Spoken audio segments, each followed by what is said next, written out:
Hey guys, welcome back. Joseph Fulmer here. We're out here in the garage tonight. Pardon the mess, because we've got a million things going on at the moment, so the garage is a bit cluttered, definitely. But I'm going to power the bike up. I'm going to run you through some of the menu features on the Pan Am and how to use them, because I've seen in some of the forums people asking questions about how can you check your tire pressures from the menu. You know, people that are new to the bike that just got it. So first things first, I'm going to put the bike in neutral so I get rid of that side stand down notification. And if you'll see, it went to neutral. Now, the suspension light down here is flashing because the suspension is active and it is lowered down. Now the key is on. Of course, I have the oil light, the check engine light, and the ABS and traction control lights flashing because the bike is not running. Now, you can go through the menu with the bike not running. Your keys on this panel, this is your home button. This is your menus button. When I press that menus button, you'll see that screen is going to show up. Now I have navigation, which I don't want navigation, so, and I'm not going to go into music. I can go to my bike, and once I go to that, I hit the center button, and it's going to load that. So give it a second here. Now this is my diagnostics. I'm going to back out of the diagnostics. That's going to give me my tire pressure. So I have 37 in the front, 44 in the rear. Just due to the temperature today, they were at 35 and 41. It's supposed to be 36 and 42. So ambient outside temperature has been bouncing quite a bit today. It went from 40 degrees this morning to 82 this afternoon. So my pressures are bouncing around a little bit, but that's not a big deal. So that's my tire pressures. Then I can hit the center button and select diagnostics, and that's when this screen will pop up as it goes through its diagnostics.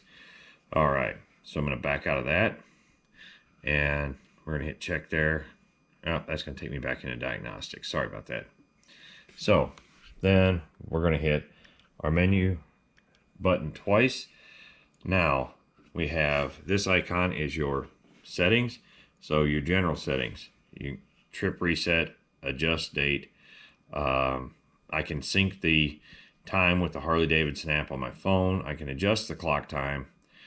I can adjust the clock format, change my units, change my security pin, which if you haven't done that yet on a new bike, you need to, if you got the bike, you need to get the security pin from either the previous owner or the dealership and set it, because that is how you're going to unlock the bike if you lose your key fob. So say you drop it somewhere, you can actually go in on this touch screen and set the security and punch in the security pin to unlock the bike so you can start it and ride it. And then of course your display language. So we're not going to mess with any of that. So we'll back out of this. Ride customization. So the ride customization. So if you select this screen, you can select your ride modes, your hold control. You could turn that on. That is a hill start assist. And then you can go through your bank lamp aiming, which is your upper headlight aiming that turns on as you bank the bike or lean the bike. We'll go into ride modes because I don't want the hill start assist on.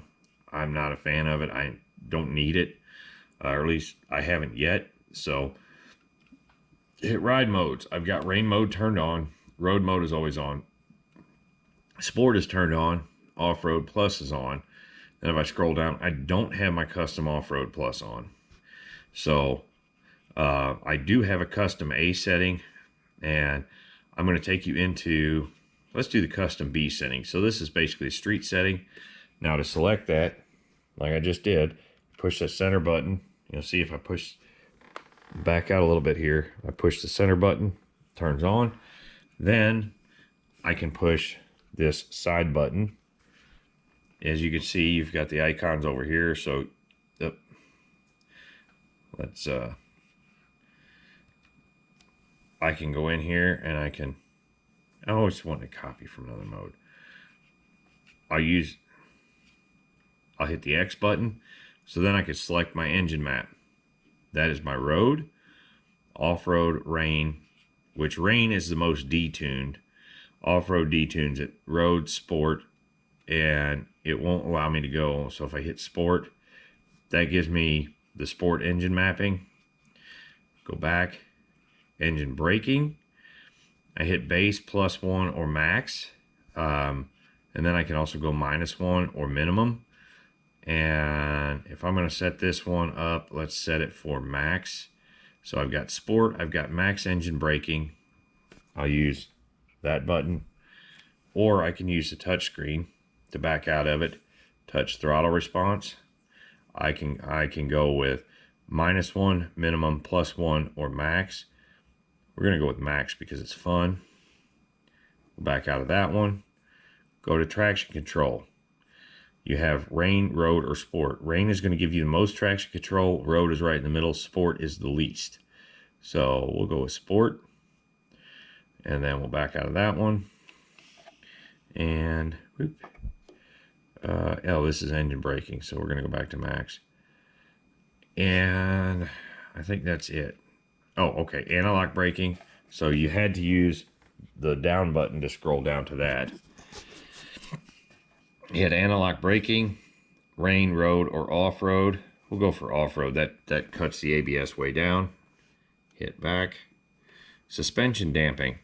So we can go for sport, which is going to be your most firm, balanced. Comfort, which comfort rides like a Cadillac going down the road. I can tell you that right now. I've got my other mode. I had my other mode set up there, and I bumped it up to balanced. You have off-road soft, and then if I scroll down, you have off-road firm. So we're going to set this one for, we'll set it for comfort, because that's a nice, soft, cushy ride. Then we'll go back, and adaptive ride height. Now, you can have it on auto, which is where I tend to keep it.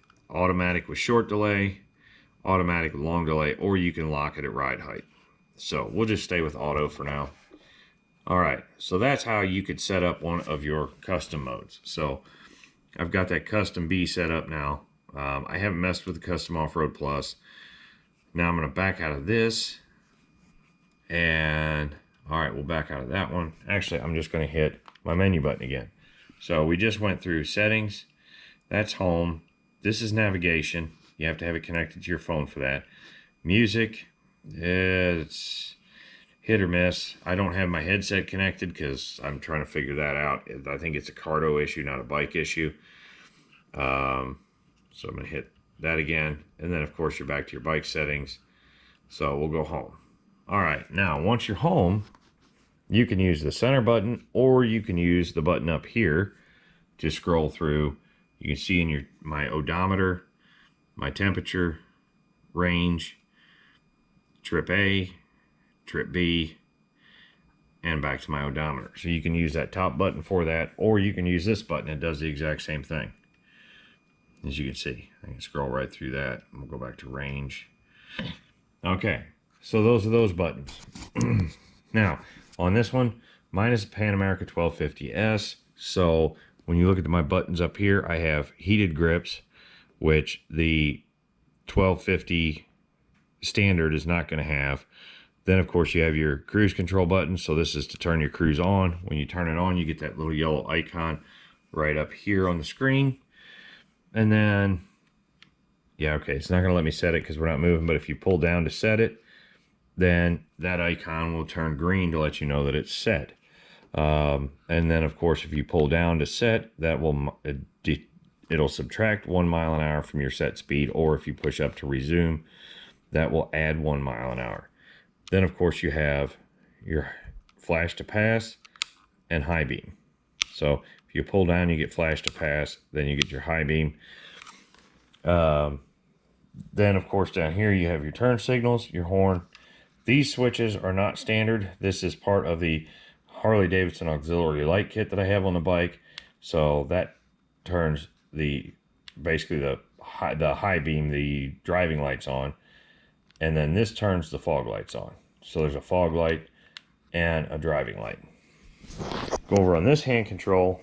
We have the button right down here. You can see it says TC for traction control. If I push and hold, it takes a second. And is it going to do it with the bike not running? Okay, so it's not going to do it with the bike not running. If the engine was running and the bike is still not moving, you have to be stopped. Push and hold the traction control button. That traction control light will come on solid, shutting off your traction control.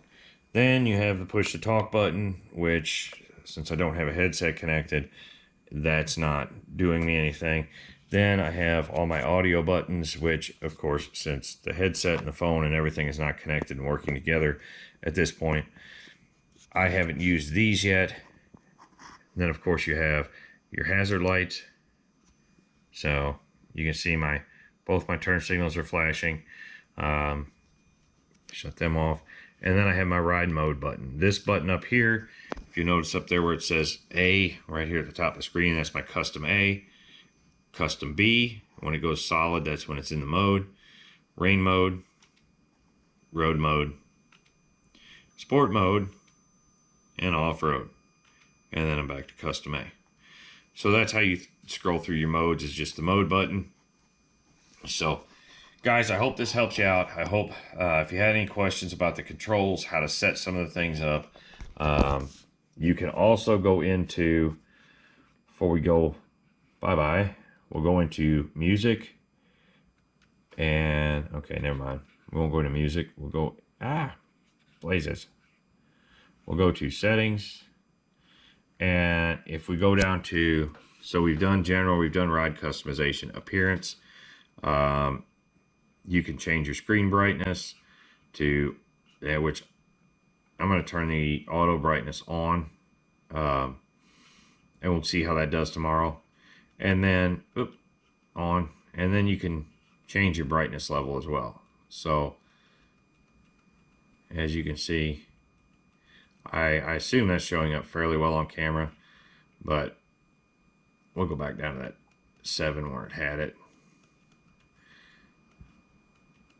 I don't need a very, it's picking up that it's dark. I don't need a very bright screen at night. So we'll back out of that, and then back out one more. Dashboard customization. So you can go with simple. If I go to that, I'm going to take you home real quick. That is what the simple screen looks like. You just have your tachometer, your speedometer, and your range in the middle with your ride modes and whatnot. I prefer, where to go? I prefer the widget because it gives me all of my bike vitals as well. Okay. Then you go down to Bluetooth. You can add a phone. You can add a headset. And like I said, my phone connects to my bike. That's how I get my maps. But I have yet to be able to get my headset to connect, and I think that's a headset issue. So I've got to get on Cardo's website and figure out the best way to connect that, and I'll bring you back and show you a video of that once I get that connected, because I know there's going to be questions about that. So phone notifications, I can see call or text notifications when my phone is connected. They will come up on the screen, which is kind of nice. I actually had a call come in earlier, and I could see who was calling me, and my headset was actually cooperating at that point, so I was able to answer the call from the bike. I did have to use my headset to answer the call. The bike wouldn't actually allow me to do it. And then software, so infotainment updates, regulatory information, and software information. So that is a quick rundown through the menus on the bike. And there again, that takes you back to your home screen.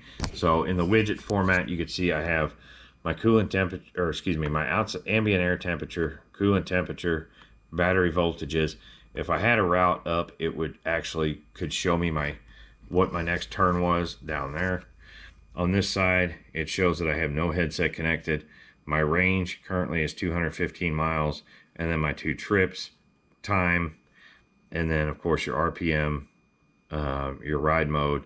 The fact that I have cruise control on, I'll shut it off. Doop, there it goes.